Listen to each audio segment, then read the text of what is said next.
Hey, what's going on, guys? Welcome to the channel. UFC 292, Aljamain Sterling versus Sean O'Malley just ended, and this is going to be my full card post-fight. I'm going to go through every single fight on the card and give you my breakdown and reaction to the result. Starting off with the first fight of the night, we have Maryna Moroz versus Karine Silva. Karine Silva gets it done via late first round guillotine.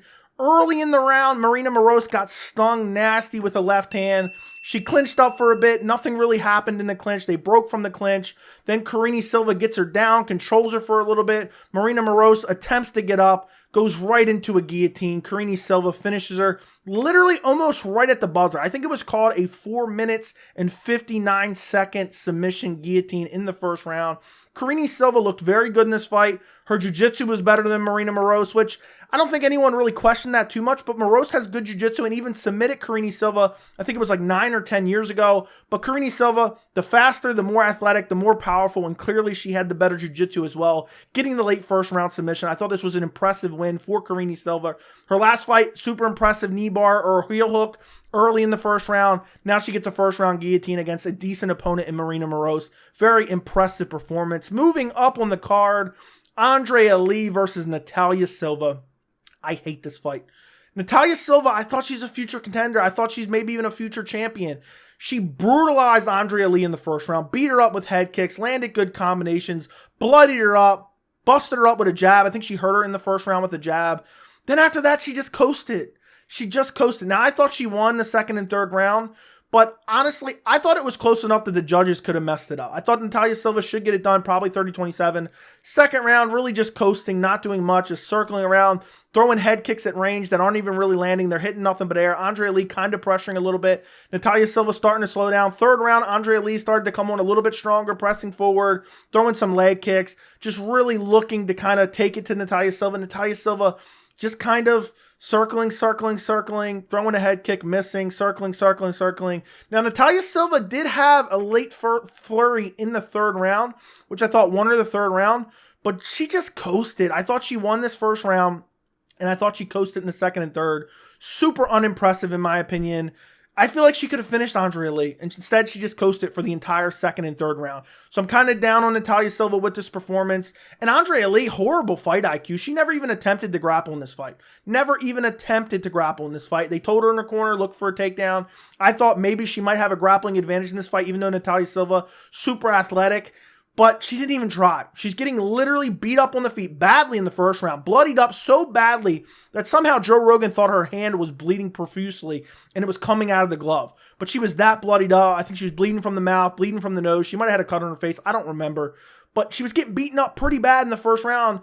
And then in the second round, she never even looks for a takedown. She never even shoots on a takedown in the first round either. So I don't know what she was thinking. Horrible fight IQ. But then again, look who she's dating, Tony Kelly. So we know she doesn't have the best IQ in general. But Natália Silva gets it done. But I think a stock lowering performance at UFC 292 for Natália Silva.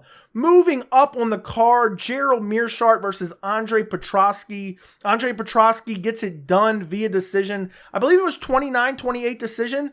But I think it was actually a split decision by the judges. I scored it 29-28. First round, Petroski came out, swinging wild, winging power punches, looking to land. A lot of them were just hitting air. But he did outstrike Meerschaert in the first round. And Meerschaert really only landed a couple leg kicks in the first round. Outside of that, Meerschaert just looked tired, slow. He looked like a dead body in the first round. Second round, Petroski really started to slow down a little bit. But he hurts Meerschaert towards the end of the second round, which I thought definitely got Petroski the second round. It was pretty clear. Had some after he landed an overhand and then got a takedown, I believe. Or no, he landed an overhand. I think he dropped Meerschaert. I'm not 100% sure. I don't remember. But he had a finishing sequence towards the end of the second round. And I thought he might gas out from the ground and pound. Wasn't able to get it done. If he had a little bit more stamina, I think he would have been able to find the finish in the second round. Third round, Petroski just tired in the third round. Meerschaert starts to kind of come on strong. Just pressing him. I think he got a takedown, but really didn't do nothing with it. And then I think Petroski in the third round also had a takedown, but really didn't do all that much with it. And then at the end of the third round, they were just brawling, outright brawling, slinging, just throwing combinations. I thought one of them get clipped and KO'd. But overall, I thought Petroski won 29-28. He lost the third round. But honestly, this wasn't an impressive performance against Gerald Meerschaert, who's basically a dead body. And I know some people, he gets submissions and okay, he's good, whatever. He's old, he's slow. Petroski's this guy out there calling out Bo Nickel. He wants to fight Bo Nickel. With this performance, they might give you Bo Nickel now. I thought it was an unimpressive performance against Gerald Meerschaert, but he gets it done, 29-28, hurts him in the second round, almost finds a finish. First round, just kind of winging wild shots and not really landing all that much, and then got a takedown, I think, at the end of the first round. And Gerald Meerschaert looked to lock up a triangle, but never really came close to it. But there's a case to be made, and this was a split decision. There's a case to be made for 1 and 3 for Meerschaert. I wouldn't make that case. I thought 1 and 2 went to Petroski, and I think this was the correct call for 29-28 decision. Moving up on the card, we have Cody Gibson versus Brad Katona. This was a great fight. This was the Ultimate Fighter finale. First round was very close. Cody Gibson just walking him down, throwing the 1-2. Had, landed big shots, but Katona was landing good shots of his own. Even had Gibson swelling up by the end of the first round. He had nonstop pressure. He was landing good uppercuts when they clinched. Both guys were landing good uppercuts in the clinch in this fight. Second round was a close round. Gibson was still pressuring him, but you could tell he was starting to fade a little bit, started to slow down a little bit. Katona hurt him in the second round, was lighting him up towards the end of the second round. I thought Katona clearly won the second round. And then the third round, Gibson's pressure really started to wane. He was landing some 1-2s. He kind of won like the first 2 minutes of the third round, but after that, Katona was just lighting him up with big shots. It just was like Katona was landing the bigger shots in the third round. And then towards the end of the third round, Katona landed a big shot, started to swarm. Clearly the third round for Katona. So I had the second and third round for Katona. I had 29-28 Katona. And I believe that was the scorecards. I don't remember the judges' scorecards. But I think Katona looked pretty impressive in this fight. Gibson kind of reminded me of like Nate Diaz. Like just the way he pressured nonstop and threw the 1-2. If Katona wouldn't have had a gas tank in this fight, I think he might have got finished in this fight. I know that sounds crazy if he didn't have a gas tank, but the way Gibson was just pressuring him nonstop. But Katona was firing back, hurt him badly. I think it was in the second round where he hurt him, or it might have been in the third round. I can't remember where he hurt him, where he landed a nasty shot and the swelling really got bad on Gibson's eye. And I think it was could have been a fractured orbital. But it looked almost for a second like Gibson might get finished. I think it might have been the end of the third round. I can't remember 100% certainty. There was a lot of fights tonight. But either way, Brad Katona gets it done. Second time winning the Ultimate Fighter. Will either of these guys stick around in the UFC for a long period of time? I doubt it. But good performance by Brad Katona. I think he's still young enough where he can have some success. But he gets the win here, 29-28 over Cody Gibson. Moving up on the card, the other Ultimate Fighter finale, Holobaugh, I think is how you pronounce it, versus Austin Hubbard. I mean, this fight, first round, wasn't particularly great. You basically had, Hubbard looking for takedowns, got a takedown, really did nothing with it. Losing in the striking, got two takedowns in the first round, really wasn't doing anything with it. Got a little bit of damage with the ground and pound. But I thought Holobaugh landed the better shots in the first round. I thought he took the first round, especially at the end of the round, was landing good combinations. Second round, you could just tell that Hubbard was slowing down, and Holobaugh had the better striking, was pressuring him. Kind of caught a kick and landed a punch, kind of dropped him, but not really dropped him. Went down, I think, into the sprawl position, had like almost a guillotine opportunity. Ends up going to the back of Hubbard, getting the back, getting the full mount, and just started pounding him out, landed some shots. Then Hubbard tries to scramble out of it, ends up in an armbar, scrambles out of the armbar, ends up in the triangle. Holobaugh, second round triangle submission victory. This was an amazing jiu-jitsu display. I mean, to have the transition from the armbar, Hubbard looked to scramble out of it very well. It looked like he made the perfect transition, only to end up right in the triangle. Great win for Holobaugh. And, he's super old, and he looks so old in this fight, even though he won. I don't know how long can he have success? I mean, aren't these guys lightweights? I don't really I think the level of entry into the UFC has gotten so low, but nonetheless, he was in the UFC before. He's going to get another stint in the UFC. Holobaugh gets it done. Second round triangle. Moving up on the card, we have Gregory Rodrigues versus Denis Tiuliulin. Gregory Rodrigues, first round TKO. Phenomenal performance by Gregory Rodrigues. Really just got a takedown early. Got a body lock, took him down, was in full guard. I think he easily. I think he kind of ended up in a stack position for a second, past the guard, ends up in full mount, lands a nasty elbow. It was a clean elbow. Then he landed a clean punch, but then the next elbow kind of landed on the back of the head, and then he landed one more elbow. It was another clean elbow. The fight was waved off. I wouldn't advocate for an appeal. I wouldn't advocate for overturning it, but the one shot in between there definitely landed to the back of the head. And it's unfortunate that that happened. And they were talking about it on the broadcast nonstop. You saw it clearly in slow-mo. I don't think it affected the fight. I mean, Denis Tiuliulin was out as soon as the first elbow landed. It basically, he wasn't out cold, sleeping, but he was done for. He was done for. It was a finish. The shot, I think it was like a right-hand ground and pound shot, snuck around the back of the head, landed clean, because at first I thought that was the back of the head as well. Then we would have really had a case, because 2 out of 4 strikes would have been illegal. But nonetheless, he wasn't targeting the back of the head. Gregory Rodrigues, he got KO'd his last fight. He decides, you know what, I'm going to grapple in this fight. Takes him down, beats him up, gets an early first-round finish. Good win for Gregory Rodrigues. Moving up on the card, the main event of the prelims, Chris Weidman versus Brad Tavares. What a fight this was. This was, and I don't mean that in a good way, to be quite honest. Chris Weidman looked very, very old. He looked scared to death. The back leg looked like it was dragging. It didn't look right. It did not look right at all. Maybe I'm wrong. Let me know down in the comments if you guys noticed that too. Back leg didn't look right. Chris Weidman looked super tentative in there. He didn't want to throw kicks at all from that back leg. He was switching stances and then throwing from southpaw, the back leg from southpaw, so he didn't even have to throw a kick with his bad leg. He was eating jabs. He had a big right hand in the first round. Tavares started chewing up the legs badly, the lead leg very badly of Weidman's.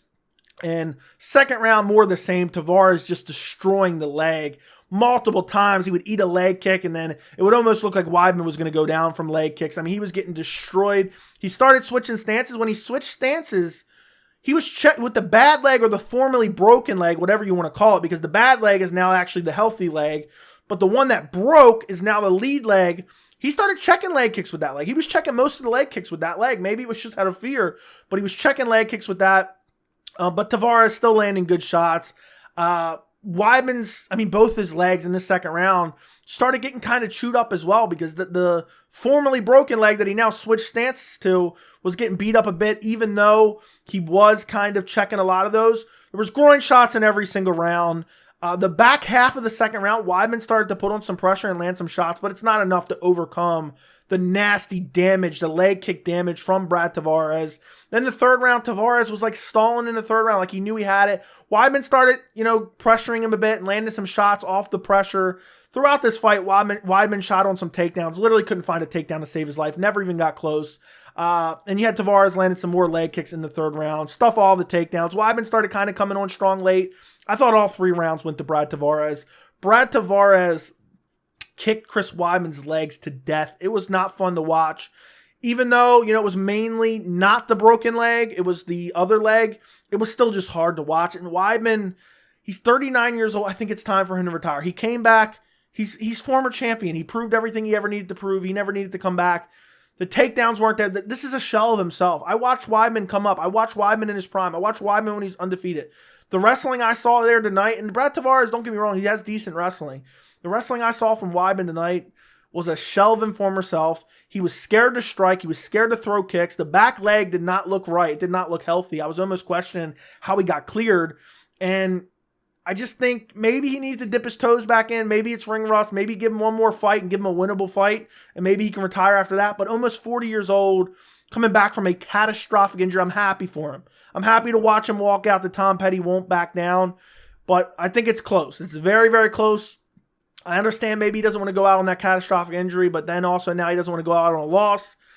I think it's time. I think Chris Weidman, it's time, man. You don't need to take any more brain damage. He ate some big shots in this fight.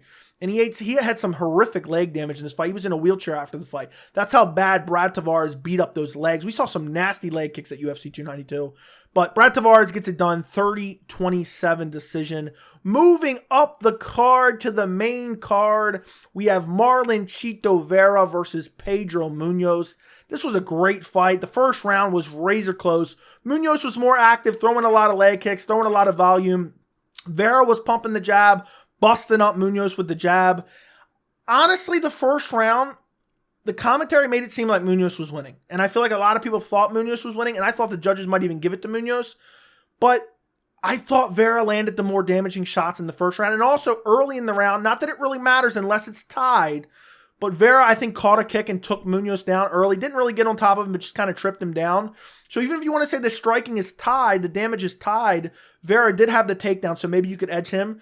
But I thought even without that takedown, I thought Vera just, the shots, the body language from the shots from Vera was just more significant. The jab was busting Munhoz up. He was landing good kicks as well.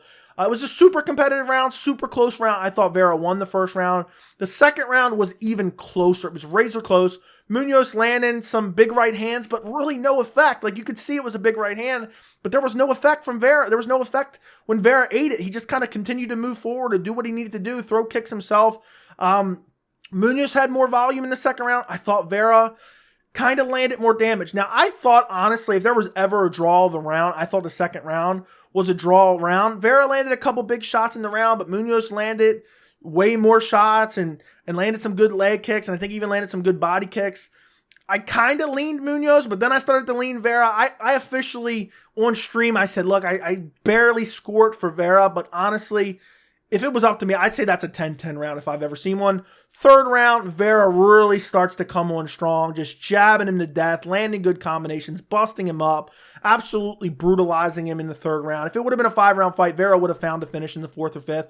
Honestly, the way Vera started to flow in that third round, I was waiting for him to dial up the sweet chin music, the way he landed it on Rob Font. He was busting up Pedro Munhoz. Pedro Munhoz just seemed kind of defeated in the third round. It's like, I've been landing good shots on this guy, and there's no effect. He's wearing no damage.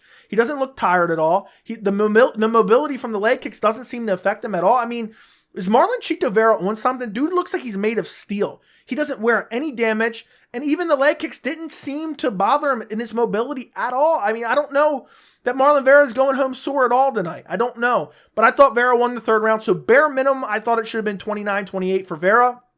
I think two judges gave it 30-27 for Vera, and then one judge gave it 29-28. I can't remember. Either way, Marlon Vera gets it done via decision. I think Pedro Munhoz should have shot in this fight. I think he should have mixed in some grappling. That's kind of Vera's Achilles heel. I think he shot one takedown all fight, and I think it was maybe in the first round. So I think a little bit poor fight IQ from Pedro Munhoz, but again, I almost think he's undersized for bantamweight. He's definitely undersized compared to Marlon Vera. Moving up on the card, Mario Bautista versus Denis Blackshear. Denis Blackshear stepped in on short notice.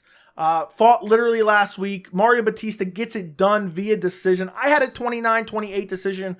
One horrible judge gave it 30-27 for Bautista, but nonetheless, the right guy won. I had the first round for Denis Blackshear. Thought he landed the better shots, got a couple takedowns. Second round, razor close, but I had it for Bautista. It felt like Blackshear was starting to fade a little bit. Bautista kind of pressing forward, landing some good shots. I think Blackshear got one takedown in the second round. It might have been two, but either way, Bautista scrambles right back to his feet, starts pressuring, landing some shots of his own. And then in the third round, Bautista started getting some takedowns of his own, had Denis Blackshear's back at one point. There was a point where Bautista slipped, and it was a close round, and it almost looked like he was dropped, and I thought maybe the judges might give Blackshear round 3. But ultimately, I scored the third round for Bautista. He was clearly the fresher fighter in the second and third round, in the pressure and the striking, and primarily in the clinch in that second and third round for Bautista, landing good short elbows in the clinch and just outworking Denis Blackshear in the clinch is what won him this fight. He gets it done via 29-28. But this was a great win for Mario Bautista. I understand it's on short notice, and at one point, I think it might have been in the third round, they were on the ground, and there was a chance for a twister for Mario Bautista. How crazy would that have been? Back-to-back twisters involving the same guy, him winning one, losing the other. I believe it was in the third round when Bautista had his back, had some control time.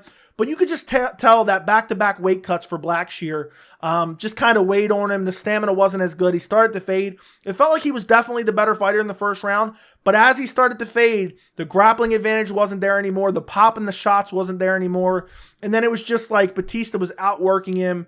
The short elbows in the clinch won Bautista this fight. And then he started even, Bautista was getting out-grappled early, started mixing in the grappling and out-grappling Blackshear towards the end of the third round. And I think Blackshear eventually kind of worked his way up for a little bit towards the end of the third round.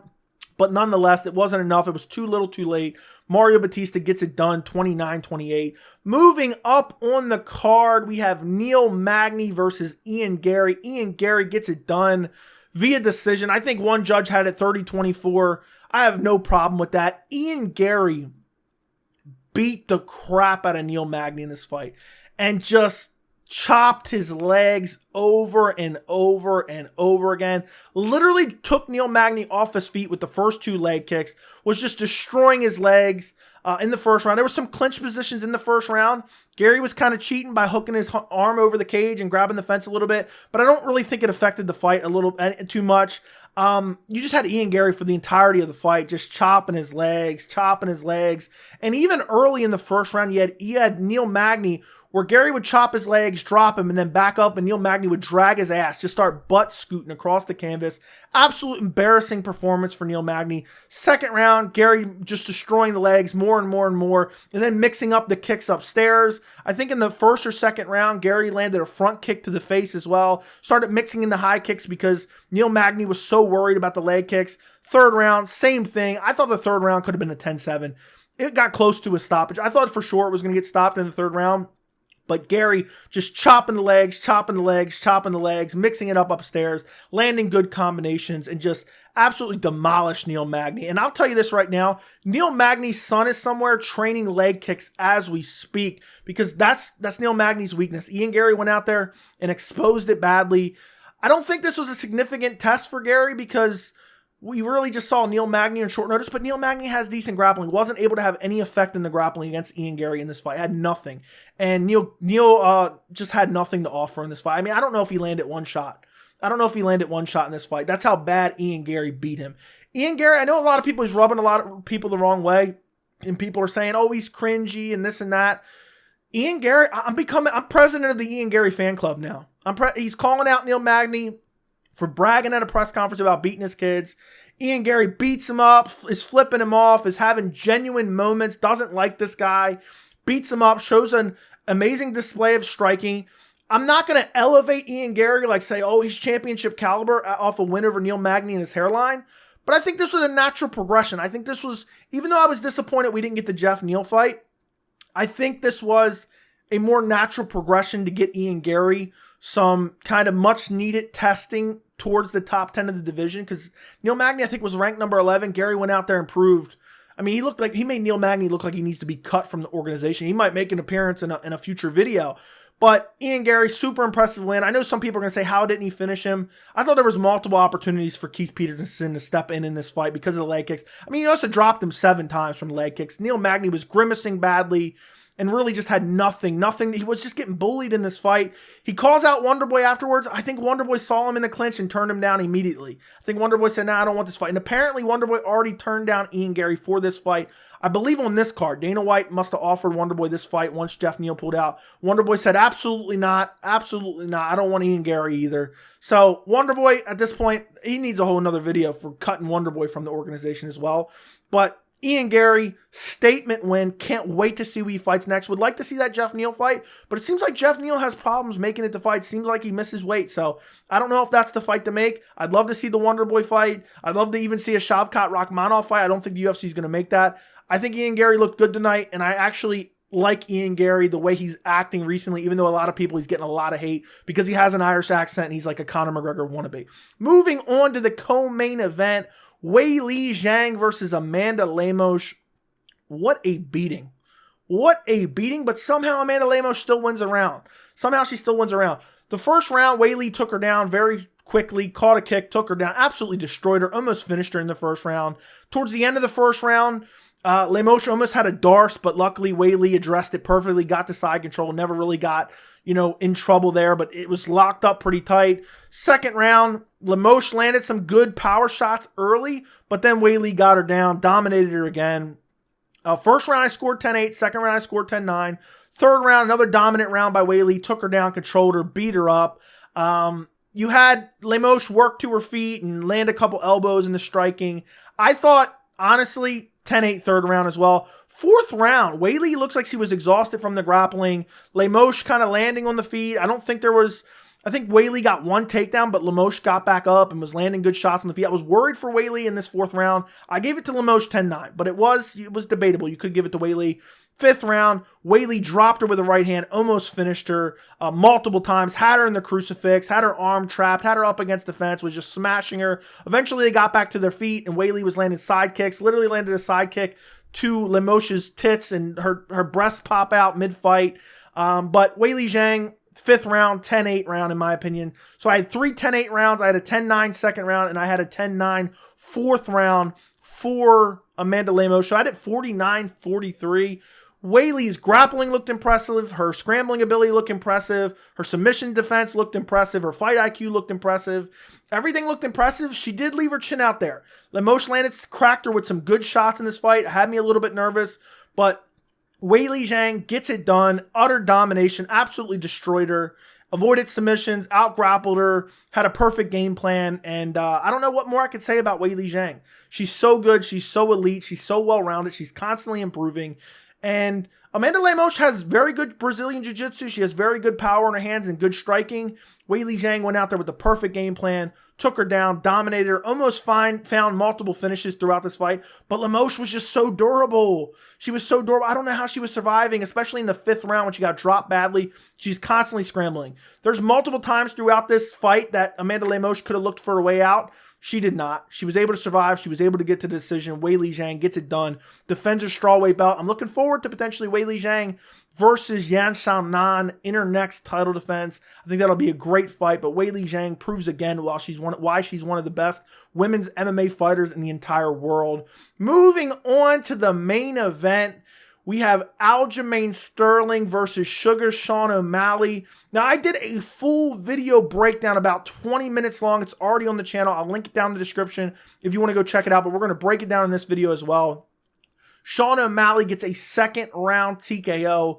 Counter right hand, drops Aljo badly, swarms him on the ground, lands nasty ground and pound shots. Aljo trying to scramble back to his feet. Eventually, the referee steps in. I do think it was a weird stoppage. I do think it was a little bit of a weird stoppage because Aljo just started to actually scramble out when the ref stopped it, got to his belly, started to kind of get back to his feet. But there was multiple times before that I felt like the ref could stop it. Sean O'Malley's ground and pound from a standing position is some of the most accurate ground and pound I have ever seen. And I mean, it's crazy to me that Sean O'Malley's the bantamweight champion, but at the same time, I feel like I should have saw this coming. First round, you had Aljamain Sterling looking to close the distance. He landed some leg kicks. At the end, he got like a clinch position, landed some shots. I thought Aljo won the first round, but I was very impressed with Sean O'Malley in the first round. The footwork was unbelievable. The elusiveness was unbelievable. And nonstop straight kicks up the middle, teep kicks to the body. That's all Sean O'Malley was doing to try to manage the distance. So he looked very good in that first round. Even though I thought he lost because Aljo landed some good hard leg kicks and then clinched at the end and landed some good shots. Aljo technically, I guess, shot in on 2 takedowns in this fight towards the end of the first round, but he wasn't actually really looking for a takedown. There was like 10 seconds left. He just looked for the clinch, kind of had a single leg, landed some good shots. Right before the finish, Aljo got in on his first takedown attempt. Looking for a single leg, had Sean O'Malley up against the fence. Sean O'Malley fought the grip, broke the grip. Aljo was still looking for a single leg. Sean O'Malley circled out, was being elusive. Aljo started to get more aggressive in this second round, and he landed some good shots on Sean O'Malley. Landed some shots as O'Malley's backing up against the fence, but eventually Aljo just overextends. O'Malley just cocks back the right hand, picture perfect straight right down the middle, drops Aljamain Sterling, and that was basically all she wrote. Phenomenal win, phenomenal performance for Sean O'Malley. Everything about this performance was just phenomenal. I mean, the footwork, the distance management, the accuracy of the striking, and then also the game plan. The game plan was so good for Sean O'Malley in this fight. I guess that 10 months really kind of paid dividends for him. He's been training to fight a grappler for literally 10 months, where Aljo just kind of had a 3-month turnaround for this fight. I thought the UFC was kind of putting their finger on the scale in this fight. They wanted Sean O'Malley to win this fight. But nonetheless, after watching this performance, I feel like even a full camp Aljamain Sterling, I feel like he loses to Sean O'Malley. I should have saw this coming because Aljo's entries are so sloppy. He always has his chin up in the air. And Aljo has some of the most accurate and powerful striking in the division.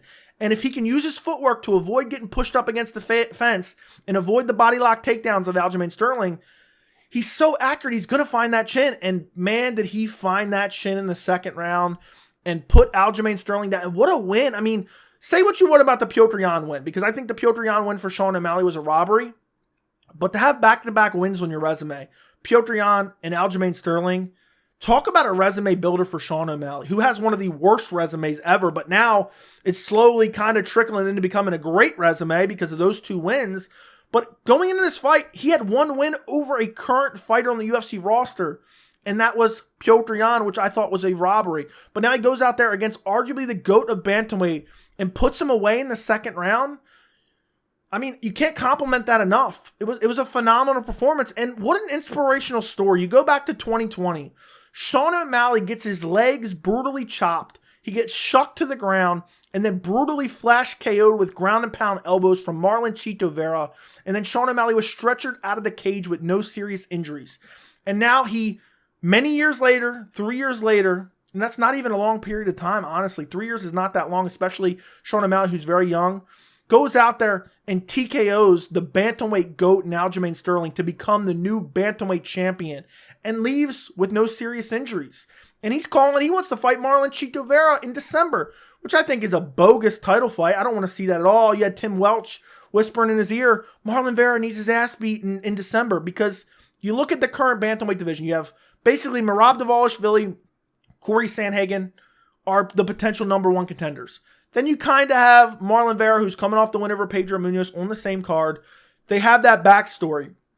And out of those 3 potential opponents, that's the most favorable matchup for O'Malley. And that's why O'Malley wants that fight. There's no doubt about that. Plus, he wants to avenge the loss that he had from 2020 where he got brutally chopped and KO'd and whatnot. But I hate it. I absolutely hate it. I think he should fight Merab. If Merab can't go, I think he should fight Sandhagen. But the UFC has hitched their train to Sean O'Malley. They are promoting him to the fullest. They were already promoting a Sean O'Malley versus Marlon Vera fight at the end of the broadcast. They are posting his full finish on YouTube, which they normally don't do for pay-per-views. They are really making that push for Sean O'Malley to be that superstar they want him to already be. They already claim him to be. This might have been his star-making performance. This win over Aljamain Sterling, super impressive. Aljamain Sterling, I pick against him in every single fight. Pick him against him both Petr Yan fights. Pick against him in the TJ Dillashaw fight. Pick against him against Henry Cejudo. Now I finally pick him against Sean O'Malley because I thought he'd be able to get the takedown, and he gets KO'd. I should have picked Sean O'Malley. And I know people are going to think, oh, you're upset Sean O'Malley won. I don't even really dislike Sean O'Malley. I dislike his cult of fans. But I just hate that the UFC, I was originally even rooting for Sean O'Malley going into this fight. I just hate that the UFC tried to put their finger on the scale and kind of set Aljamain Sterling up for failure by forcing him to turn around quick with injuries. But nonetheless, O'Malley gets it done. The fight's over and done with. He gets a finish over a dominant champion in Aljamain Sterling. And I think this is a quality win. I don't think Aljamain Sterling is ever sniffing a title shot ever again. I don't think the UFC likes him. Dana White literally had a hard-on in the cage after he presented Sean O'Malley the belt. You could see him smiling ear to ear. I don't think they're ever going to give Aljamain Sterling a title shot again. And Aljo kind of shot himself in the foot leading up to this fight. He said, oh, I'm sure this is going to be my last fight at bantamweight. They're going to say, oh, Aljo needs to go up. Aljo's going to get smoked by Volk badly. He even said that in his post-fight interview. I got to reevaluate. I think the fight to make right now, in my opinion, is Sean O'Malley versus Merab. Merab has earned his title shot. I don't think Sean O'Malley's going to want that. I don't think the UFC is going to want that because they want to give Sean O'Malley time to kind of, marinate and become that superstar they desperately want him to be. I don't think he's going to be Conor McGregor level superstar. Maybe he can get close to like an Adesanya level superstar. He's never going to be Conor McGregor. He can't talk on the mic at all. He's boring on the mic. But I'm telling you right now, he's going to be very, popular. He already is with all the 16, 17-year-old pot smokers who wear tube socks with marijuana leaves embroidered on the side. And I think he gained a lot of those fans tonight. And it was a super impressive performance, a super impressive win over Aljamain Sterling, where he showed good movement, good fight IQ, good game plan, good takedown defense, good accuracy, good power. The follow-up shots were perfect. And I have no problem with the stoppage. I just thought it was a little bit of a weird moment in time where he could have stopped it a little bit earlier, let it go on, and then at the moment you felt like Aljamain Sterling was finally bearing through it, gritting down and getting through it. It was like, okay, let's stop the fight. So I thought it was a little bit weird. I don't think it affected the outcome of the fight. Sean O'Malley gets it done. Second round TKO over Aljamain Sterling. Amazing performance. Can't say enough good things about it. Let me know what you guys thought about the card down in the comments. Don't forget to like the video. Don't forget to subscribe to the channel. And thank you so much for watching.